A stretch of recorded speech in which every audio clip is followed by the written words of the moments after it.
Welcome to the latest episode of our podcast series for financial advisors.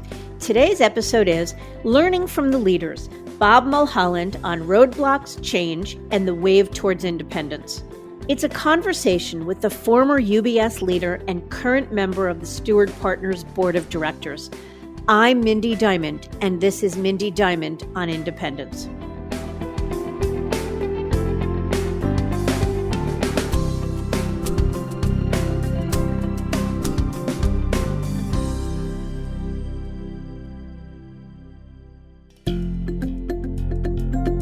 This podcast is available on our website, diamond-consultants.com, and on advisorhub.com, as well as Apple Podcasts and other major podcast platforms.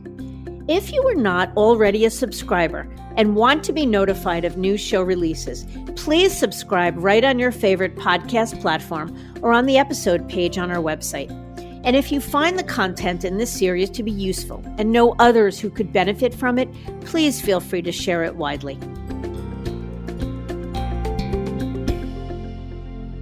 Admittedly, I feel pretty lucky. The work that I do as a recruiter, author, and podcast host affords me the opportunity to speak with advisors at all levels on through to industry changemakers. And better yet, I get to share those conversations with all of you, which is extraordinary in and of itself. So I'm grateful to welcome today Bob Mulholland to the show, because there are few people in the wealth management industry that can claim Bob's experience, which started off at Merrill Lynch, first as an advisor and then as head of Merrill's client relationship group with over 14,000 advisors in North and South America. After 25 years at Merrill, Bob served as the president of Sound Securities, an execution-only broker-dealer. Yet it was in 2009 that many feel came the most pivotal point in his career.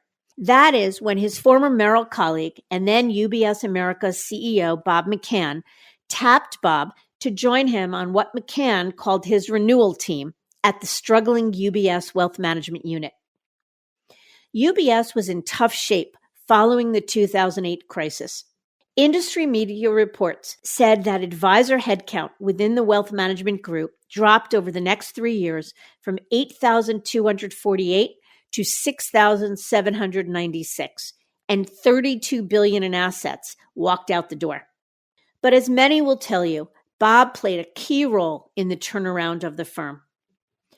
In conversations with managers at UBS, they tell me what was most compelling about Bob was his previous experience as an advisor, which gave him a unique perspective to truly understand what was important to the sales force, while it was his leadership that helped drive positive change. As Bob McCann's second in command as the head of the Wealth Management Advisor Group, Bob oversaw some 7,000 advisors, plus UBS's investment products and services platform. He retired from UBS in 2015, and in May of this year was named to the board of directors of Steward Partners. I'm excited to have Bob on the show to talk about his long career and get his take on the wealth management world as we now know it. So let's jump right in.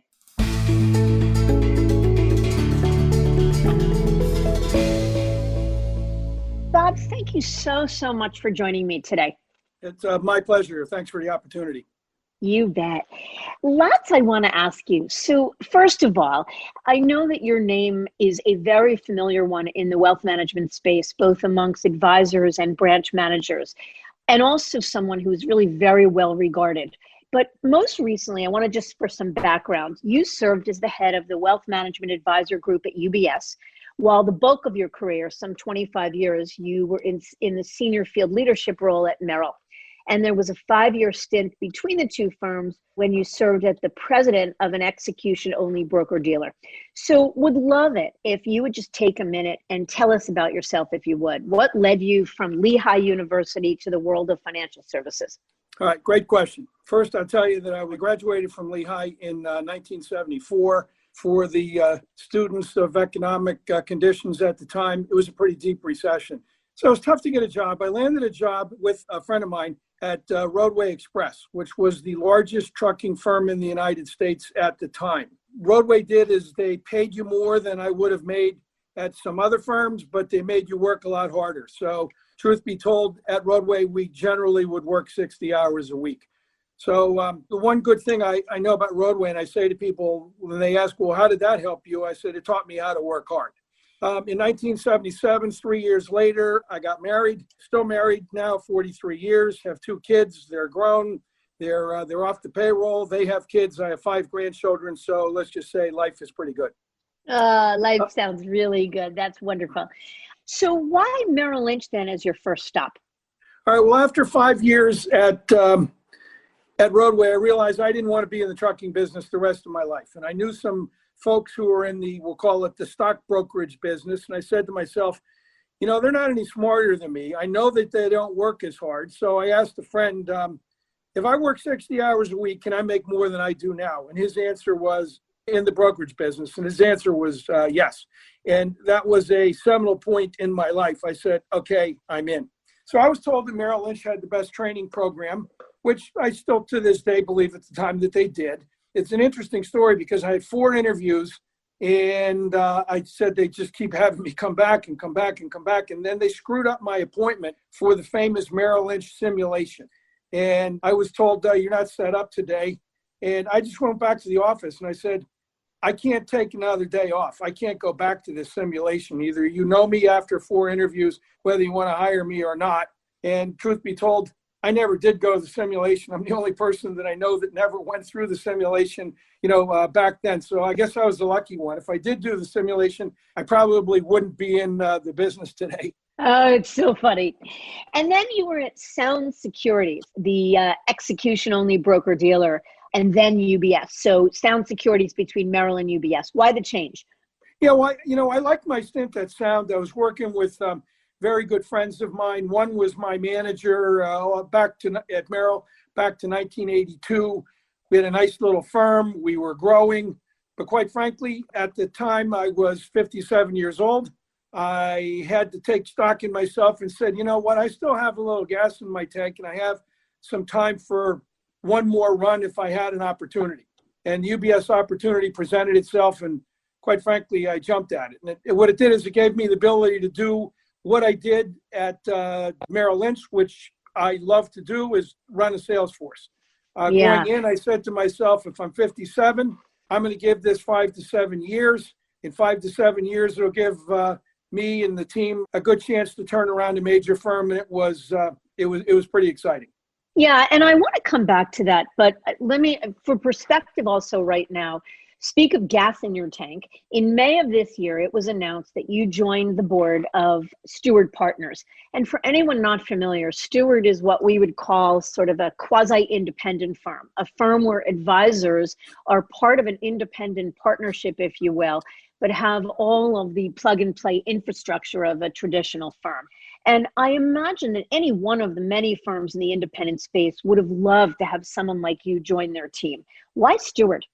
Well, there's a fellow that I know named Doug Kentfield. And Doug, I knew from back at Smith Barney, and he also has a place down at the Jersey Shore near me. And so I was talking to Doug, and Doug said that he had just joined Steward Partners. And I said, who's Steward Partners? And he explained a little bit to me and came to me a little bit later and said, the management team and the board would like to talk to you about possibly joining. So I said, okay, I have no problem talking to them. And when I did, I liked everything I saw at Steward. To me, there are things that are important in a firm, and they probably ticked off every one of them. I found the firm to be really client-focused, which is probably most important. In no specific order, the management of Steward, all of them were FAs, and I respect that. And I was an FA, and I thought it really helped me do my job. Steward allows the FAs to pretty much run their own businesses. They're somewhat flexible. A very important part of Steward that I really liked is all employees, down to the receptionists, are owners of the firm, and they're shareholders, and they own stock. And as a matter of fact, Steward is the only firm that did a tender of some shares in 2019, which gave people liquidity of the private stock that they had in there, which I thought was very cool. And a couple other things in looking at it. I wanted a firm that was growing, not shrinking, and Steward was growing like a weed. Very, very strong relationship with Raymond James, and I've always respected Raymond James. believe it or not, I respected the fact that they allowed FAs to have their own books. They didn't tie themselves to the books and say, those are our books. And I think that shows respect for the FAs.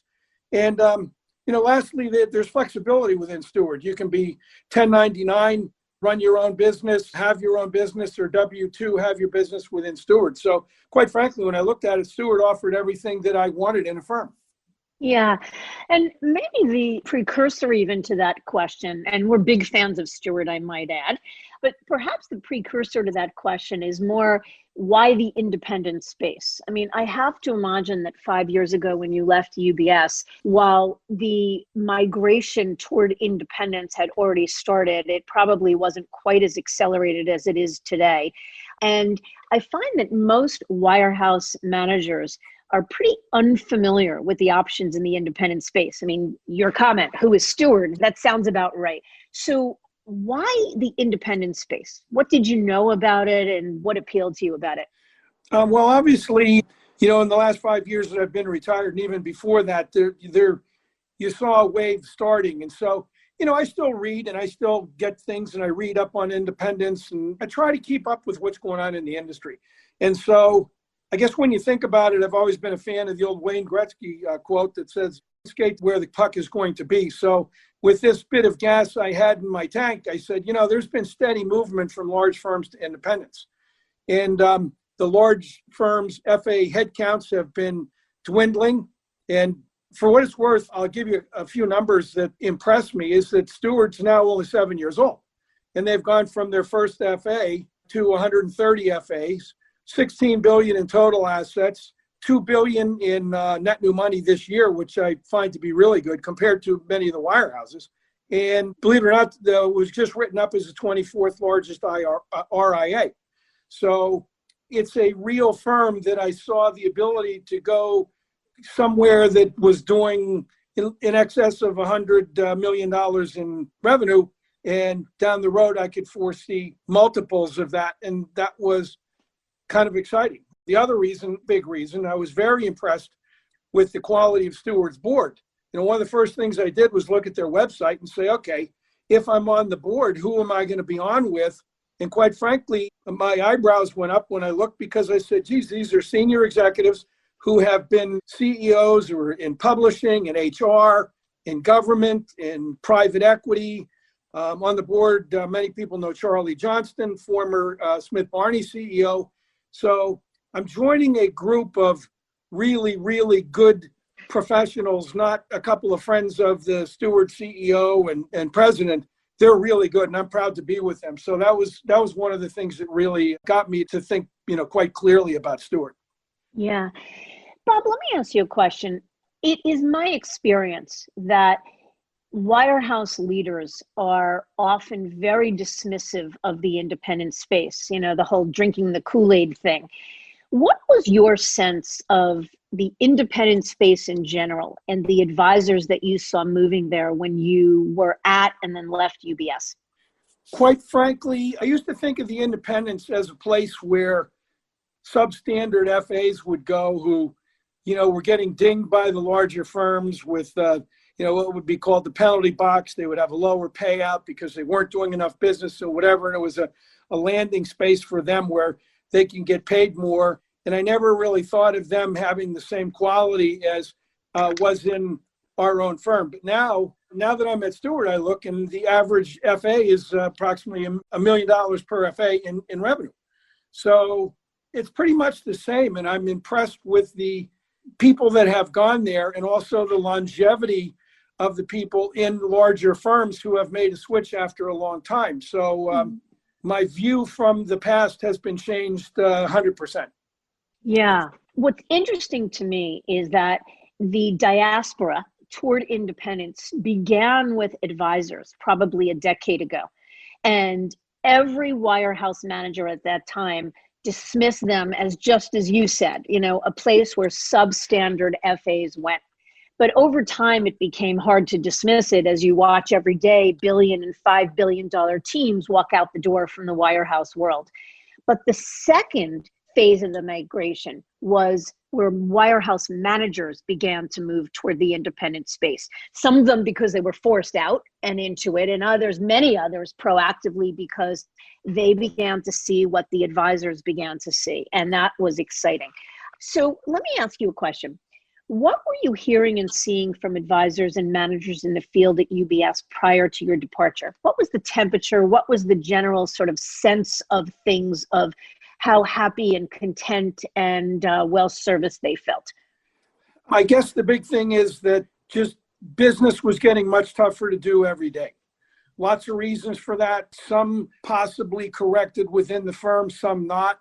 Regulation had to do a lot with business becoming a lot more onerous. Some of the changes within firms, as I noticed within some firms, they were allowing their firms or their sales forces to be run by legal, compliance, or HR would be making decisions for them, which let's just say I don't think that you had enough input from the field. A lot of managers in the offices felt that they were losing the authority they had or the decision making that would get things done, that everything became centralized in home office. And it was just becoming an issue in doing business, specifically at the larger firms that had become much more bureaucratic. Mm-hmm. Yeah, and that's the same thing. I mean, that hasn't changed. In 5 years, everything you just said you observed has gotten 5 years worse, and we hear that even more. One of the things I'll say to you is I spoke before in preparation for this podcast with an ex-manager of UBS. So a manager at UBS that had been there a long time who had the opportunity and the pleasure, as he said, of working under you.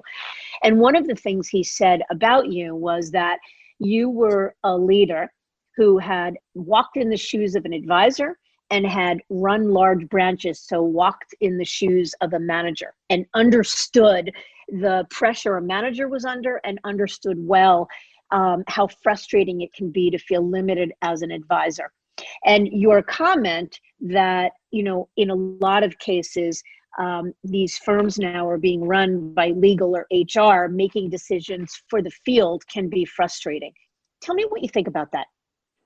Things have changed unbelievably. I know when I was a manager, I started managing around 1985 and did that in branch offices until 2000, 2001. So I had 15 years and I saw just a lot of changes. And I would tell you that back in the 80s and 90s, like I looked at it as that was my branch. I did it on behalf of the firm, but I ran the branch. I was responsible for those FAs. I was responsible for that area. Moving along, just because of inherent changes in the business, or as I said, the regulators or whatever, a lot of it just started to be pulled away and it became more difficult to run your own show. And then from an administrative or a compliance point of view, a lot of the compliance responsibilities and whatever then got laid on the managers, who most likely had less time to spend with FAs and trying to coach and counsel them and trying to help them do more business. So the whole management job became a frustrating, somewhat of a frustrating job for some people. And the objectives that you had to hit probably got harder. I guess I was responsible for some of that at some point in time. But when you hit your objectives, I would tell you that a lot of managers were frustrated at some firms that, okay, I hit my objectives. Well, I didn't make more money either. So there's just a lot that goes into the branch management stuff that can provide some frustration. And that's why I think some people raised their hand and said, I think it's time for a change. In your opinion, Bob, how did the industry, or UBS in particular, and the industry at large change over time?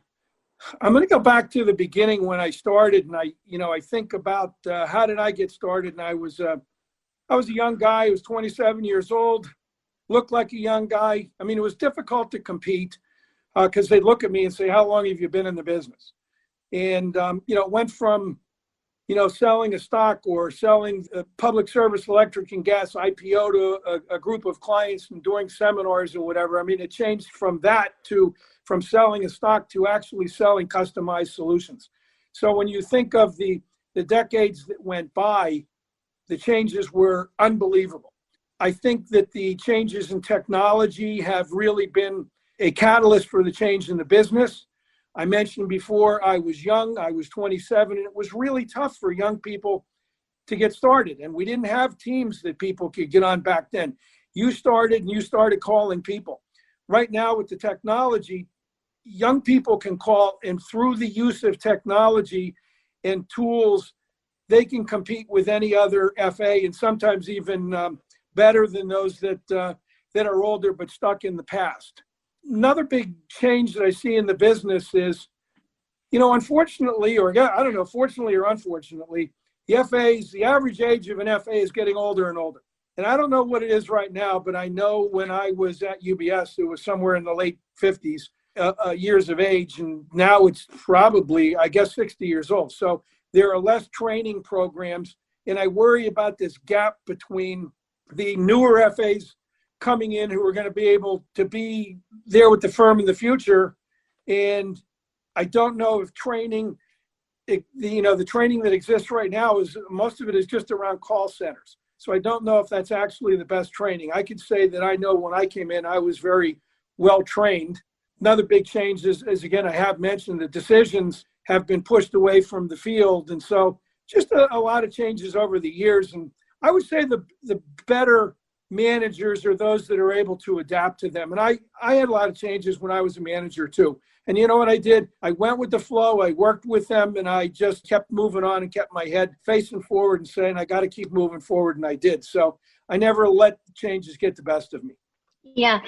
And I think I know, but I want to make sure that I'm clear. So I get why disempowering managers is bad for a manager. But how is that bad, or how does that impact the advisors who work for them? Let me give you an example. The first day I was at UBS, I called my FA and said, what do I need to know? And he said, you need to know it's tough to work here.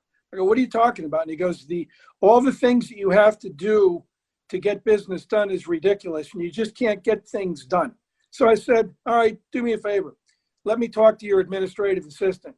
And I talked to her and I said, tell me the 5 most difficult, or what you would consider the most idiotic things that the firm does that makes your life miserable. She goes, oh, that's easy. Here's the 5 things. And that day I talked to 5 other assistants, and they were telling me the same things.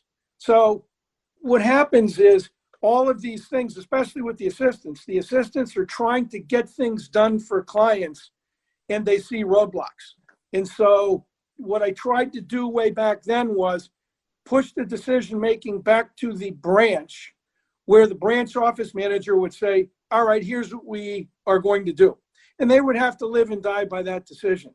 If they don't, then a piece of paper or an email or a request or whatever sits in operations or compliance or somewhere for a week or two, where a client is waiting for an answer. A client waiting for an answer is not a happy client. So that's how it impacts the FAs. It tends to undermine the FAs, and it creates what I used to call cranky clients. Yeah. And in your opinion, Bob, how has bank ownership of firms like Merrill and UBS, for example, impacted both cultural identity as well as how advisors feel about the firm? Double-edged sword there.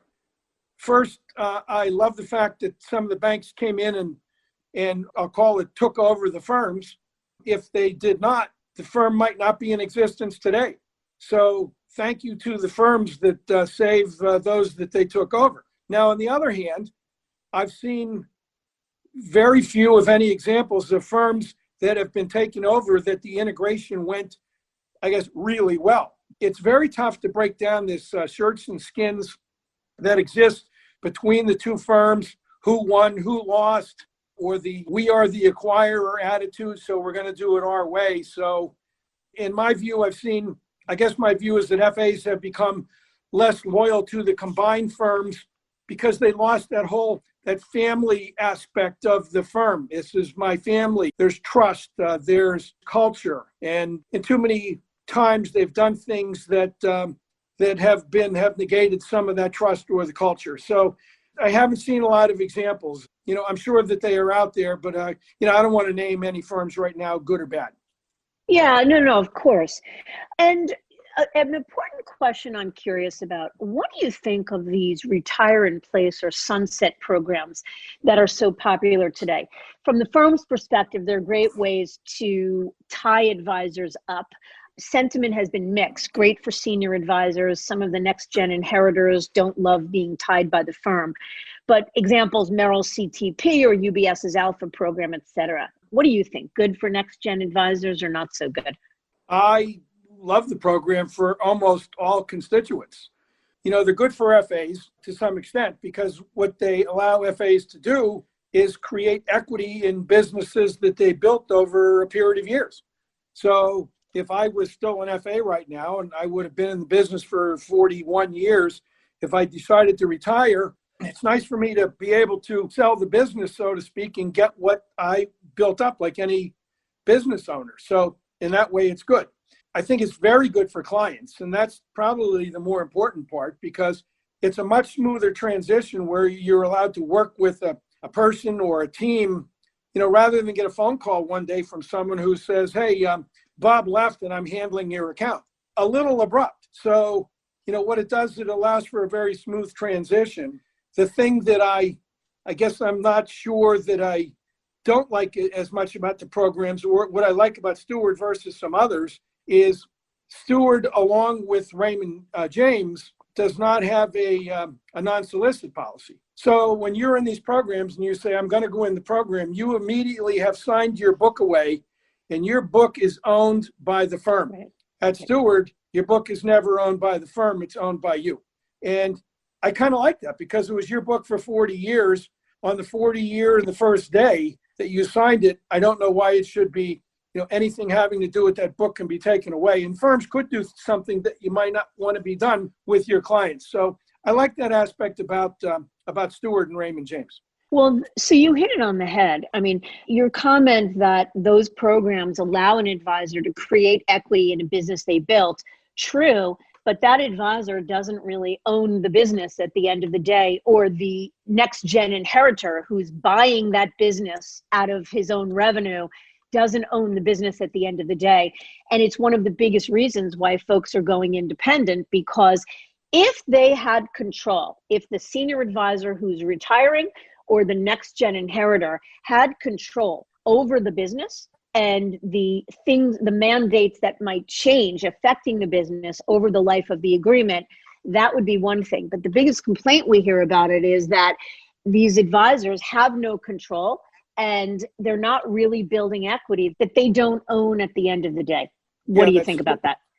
I don't like that. Then you really didn't build equity, so to speak, because when you still have an equity interest in the business, you should have some say in how that business could be run. Right. And that's the point, that as an employee, you don't really have control over how that business is run. And that's the issue, I think, that a lot of advisors who are, at least mostly the next gen advisors, are worried about signing on to them. Yeah, they could take the clients that are there, give them to another FA if they want. They could give them to a call center if they want. They could do whatever they want. And I'm not sure that that's the best thing, again, for clients. Yeah, that is definitely congruent with what we're hearing. I want to shift gears for a minute to the independent space. So in your opinion, what do you think the factors are that have been most responsible for driving advisors away from the wirehouse world toward independence? I guess a couple of things. I would tell you that I don't call around to a lot of firms these days and talk to FAs. I just don't think it serves me well to do that. It serves the firms. There's no interest in doing that. But what I do is I glean some things when I might talk to someone or someone calls me and says, how you doing? And what I hear a lot from multiple firms is a kind of a disillusionment of what the firm used to be and what it is today. And they go, it's not the same. And I believe someday when someone wakes up in the morning and says it's not the same, some FAs are going to say, you know what, I should look under another tent and see if there's something there. And I find that there's a lot of that. Secondly, a lot of the movement is just the ability to run their own business without edicts from the home office and central management. Many of the larger firms have become very bureaucratic, either with policies or with pay. I did a lot of things with pay. I tried to do the best I can, but some FAs have described the whole pay issue as death by 1,000 cuts. So, one of the things that appealed to me with stewards is I go, how do you pay people? They go, it's simple. It's 50%.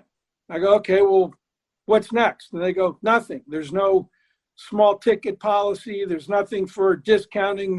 You get paid 50% if you're an employee for stewards. So I just think a lot of the things together, FAs wake up one day and say, I'm not sure if this is the place that I should be. It's not the same as what I signed up for before.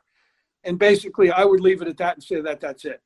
Yeah. And do you think that senior leadership at the big firms take the threat of independence seriously? I do. I think that they have to.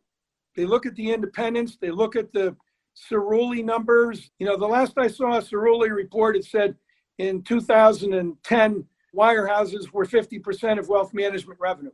In 2020, it's 40%. That's a pretty big cut. Of all of the wealth management revenue, that's a huge cut in there. So they have to take it seriously. Every now and then I stick my nose into Advisor Hub, and Advisor Hub has this recruiting scorecard in there, and I look and see, I wonder what's going on. And I can't find a wirehouse in the top 10 in recruiting in there. So I don't talk to the management of the other firms, but I know that if I was there, I would be taking it seriously. So I think that they would have to also. And what do you think they're going to do about it? In other words, if they are taking it seriously, do you think that there are other things they will do to stem the tide of attrition? Or do you think that they will look to launch independent channels of their own? Very interesting question. Structurally, I don't think that there's much they can do. What they have to do is, when you think of it, it's just, how do I stem the tide of people leaving? When I go back, the word that I used was disillusionment. Give them hope. Give them a place where they want to work is probably the most important thing. They need to reestablish loyalty and trust to keep their FAs. They need to stop changing things every year. The big firms have to work hard to establish a culture where FAs are, again, really proud to work and want to work at. And they've done a number of things that haven't instilled trust or loyalty to the firm. I'll give as an example that a lot of the firms will have these non-solicit policies. And I don't think, on one hand, you say, give us all of your trust and loyalty. On the other hand, you say, well, you can't talk to your client if you leave the firm. I'm not sure that there's an equal sign between those. So I don't think that many of the firms are going to start an independent within their firm. I just think there's too much conflict in having multiple FA delivery channels where one FA is sitting at a desk doing business one way and one is doing another. I think it's been tried before, and I don't believe it's been so successful. So I really don't think big firms are going to launch independent channels within their firms. And I also have the suspicion that if they do, there's a cost to doing that. And right now, I don't think that any firm wants to take on additional cost to reduce profitability. So I don't think that that's going to happen. So it brings up an interesting point, because while it seems logical to me and you that when I say what do the firms need to do to prevent attrition, it seems logical. Give people hope, give them a place where they want to come to work, establish trust and loyalty.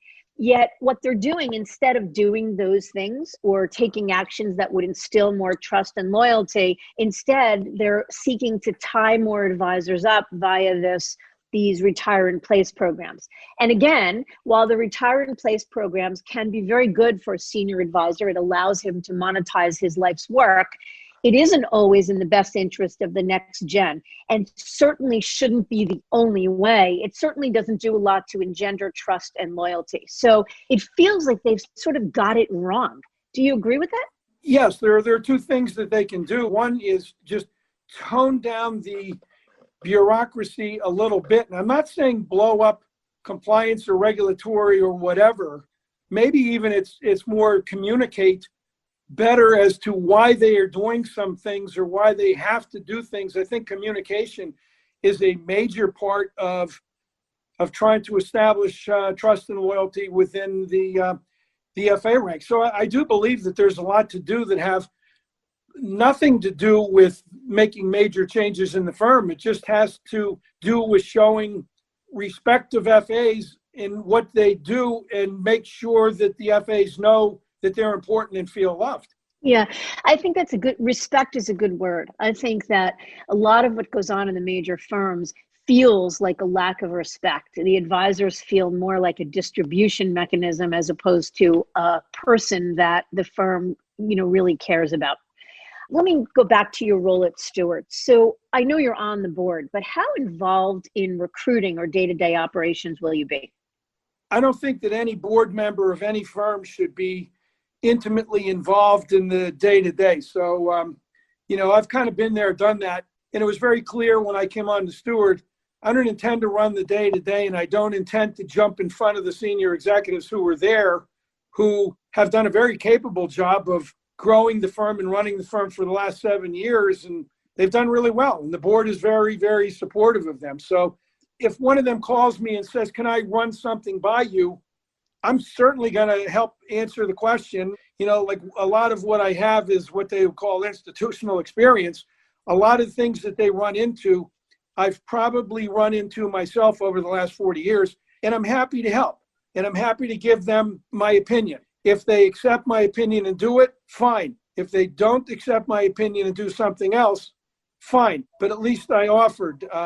The bigger issue is, they'll be responsible for their decisions. They are responsible for running day to day. I'm responsible for more or less just for them, not the whole firm.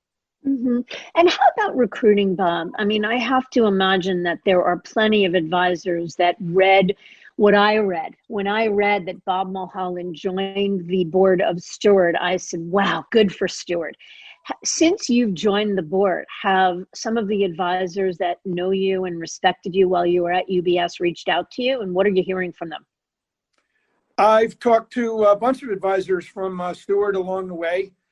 We had a call. I gave them my phone number and say, if you're interested, give me a yell. And so a lot of FAs took me up on it. And I'm glad that they did, because it gave me the opportunity to talk to them about how we doing, what are you doing? If you were me, what would you relay to the senior management? So the people at Stewart I found are, they're very happy. And I'm not saying that to try to, be the salesman or anything, but many of them are long tenured FAs who are at some other firm for 10, 20, 30 years, and they just figured out, I want something different, and they came over, and now they say, look, I love it here. And one of the reasons is they go, we're all owners of the firm, we're shareholders, and that's important to them. And maybe at a smaller firm, it's different than you're a stockholder in a larger firm, but they are owners, and everyone is owners, and they feel as partners.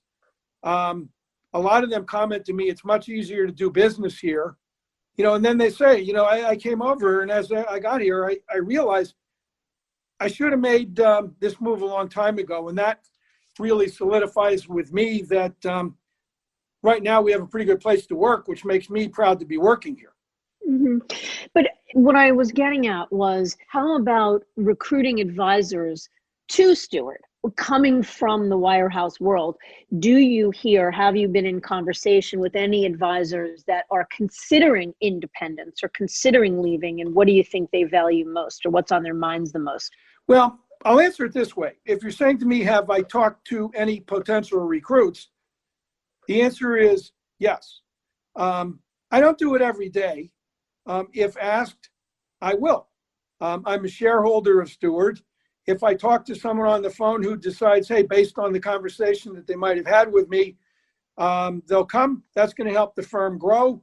Hopefully it helps my stock in the firm a little bit. So I have talked to a handful of recruits. Most of the recruits that I talk to ask me about things generally. They ask about the industry. I don't get down to specifics. And the way that I used to recruit at the other firms, which was much more detailed, much more involved, I don't get involved. I have never talked to anyone at this place about a deal. I just basically talk to them about the advantage, why I came to Stewart, the advantages that I see with the firm, the things that I like about the firm, and I leave it at that. And I think that most people are more interested in the 30,000 foot view than like right on the ground. And that's what I try to give them.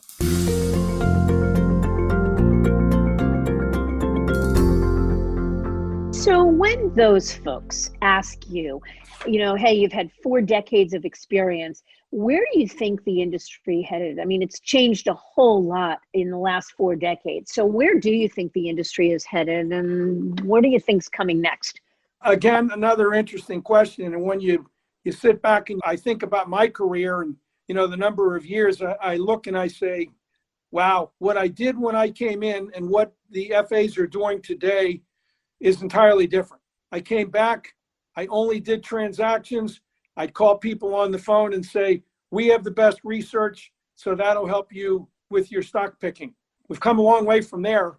The next big thing in the industry, and I'll call them seismic shifts, was the whole issue of asset gathering and actually paying FAs based on the amount of assets. And I think that was a major change in the industry. Went to international investing was big.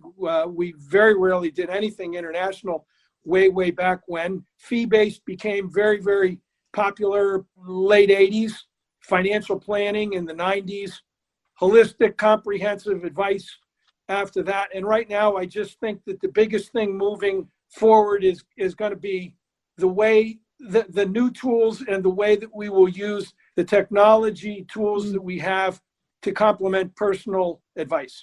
So, Bob, with respect to technology, do you think that the big firms and the independent firms are on a level playing field? Do you think that they can compete easily with each other?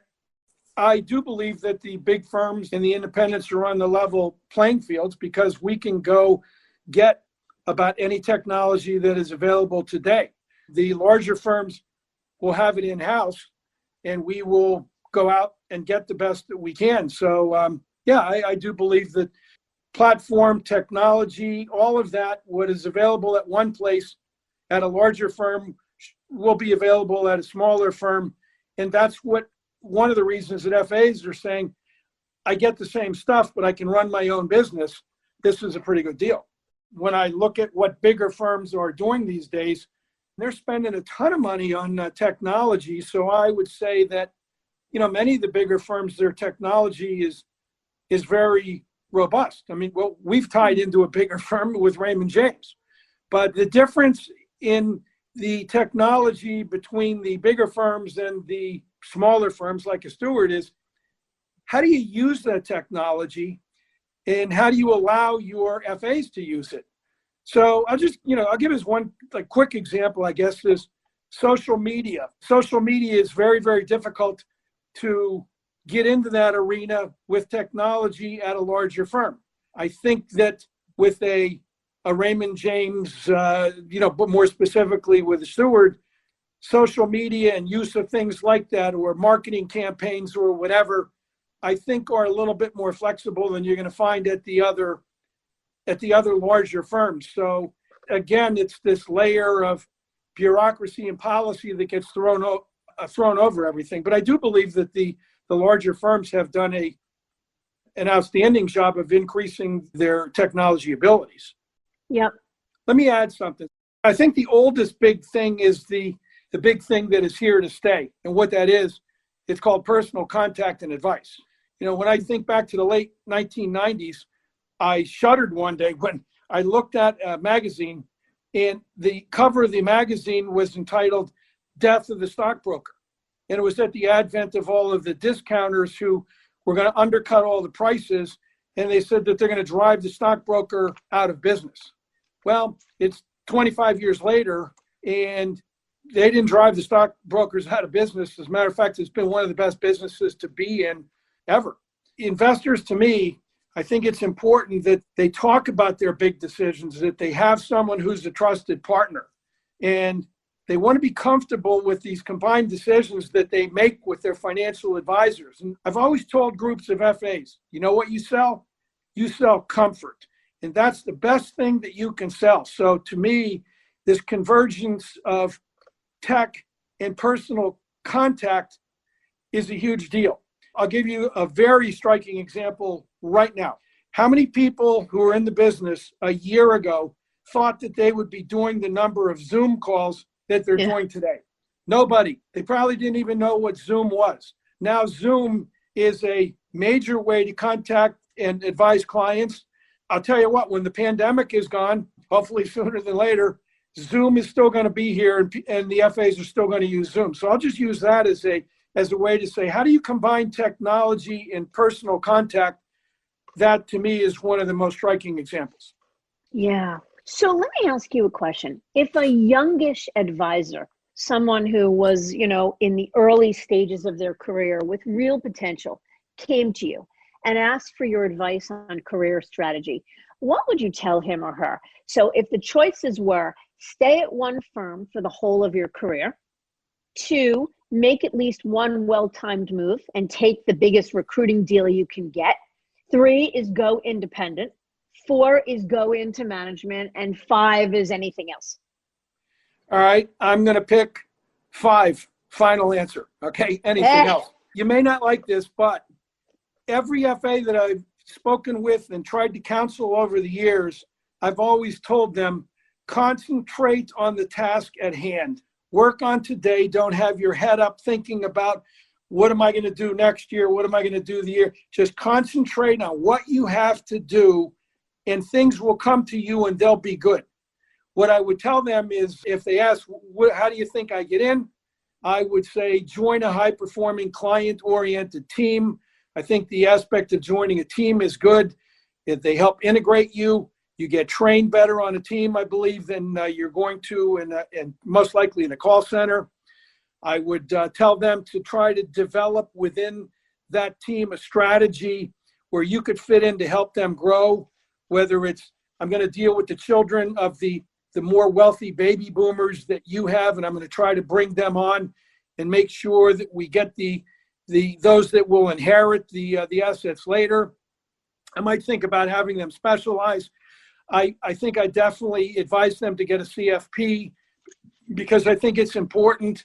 And I think that labels are important, to tell you the truth, when you're trying to sell yourself to clients.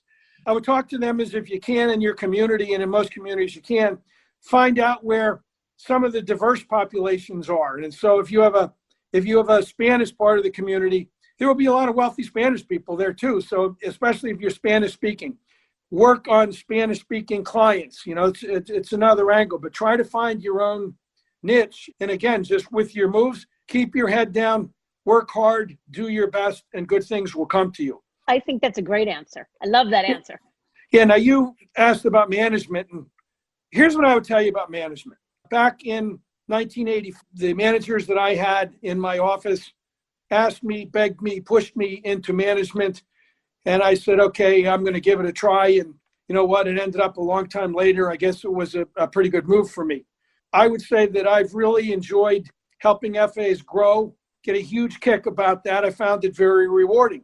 But in management, your rewards don't come from specifically what you do, they come from other people. So what I would say is, if you're thinking about being a manager, you have to be wired that way, that you're probably more interested than other people than personally yourself. I did this, I did that. All of my business was through everyone else. All of those people were the ones that raised me on their shoulders and pushed me up. And so, I can't say enough about the people that I worked with, that they responded. They were great. Yeah, and it's interesting to me that you still have that perspective, mostly because when I started in this business almost 25 years ago, the job of branch management was the pinnacle. Like when you reached the success as an advisor, you were really successful when you went into management. But as management in the branch management became more disempowered and things became more bureaucratic and advisors became more sort of wholesale frustrated or disenfranchised, the job of management was a lot less fun. And I think there are a lot of managers, not that they're regretful. I think they'd say the same thing you say, that, I'm filled up by aiding and facilitating the success of others, but I'm not sure that it's viewed with the same sort of aura that it once was. That's probably true. We talked about that before. And if I'm talking to a manager on the phone who says, what do I do? And and I'm kind of disillusioned and whatever, I tell them, you're looking the wrong way. You're looking up and you should look down. concentrate on your people and your job will be rewarding. And just, to me, that's one of the axioms that I've always kind of lived by. I've tried to make the best decisions that I could over the years. I am a firm believer of the three-legged stool, that when I make a decision, I have to make a decision that's good for the firm, that's good for the FA, and it's good for the client. And when all three of them are treated equally and fairly, the stool doesn't fall over. If one of them is treated too fairly or unfairly, the stool falls over. And I would explain that to people too when I talk to them. I go, I'm a three-legged stool principle guy. So this is why I made that decision. This is why it's good for clients, FAs, and the firm.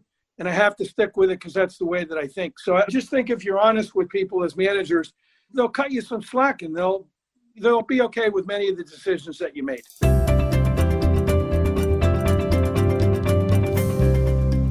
One final question, Bob, and I'm so grateful for your time.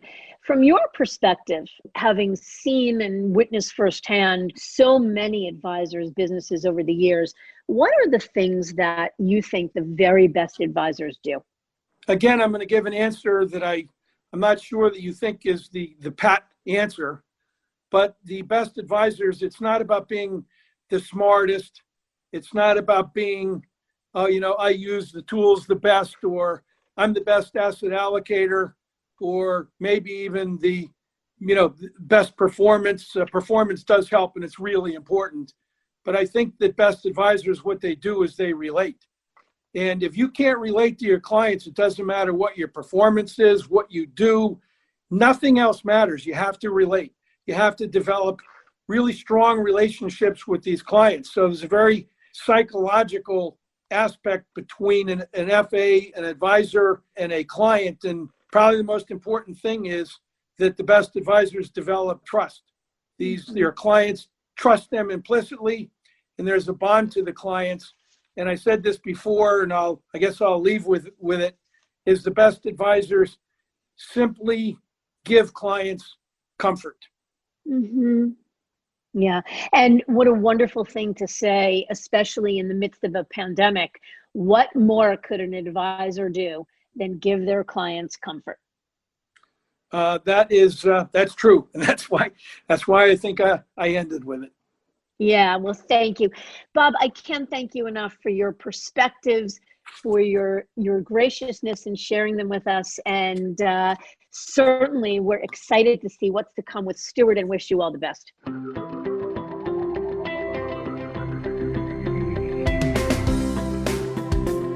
Bob shared many pearls of wisdom, but it was perhaps his perspective on what Wirehouse leaders can do to stave off attrition and create more trust and loyalty amongst the advisor force that was most interesting.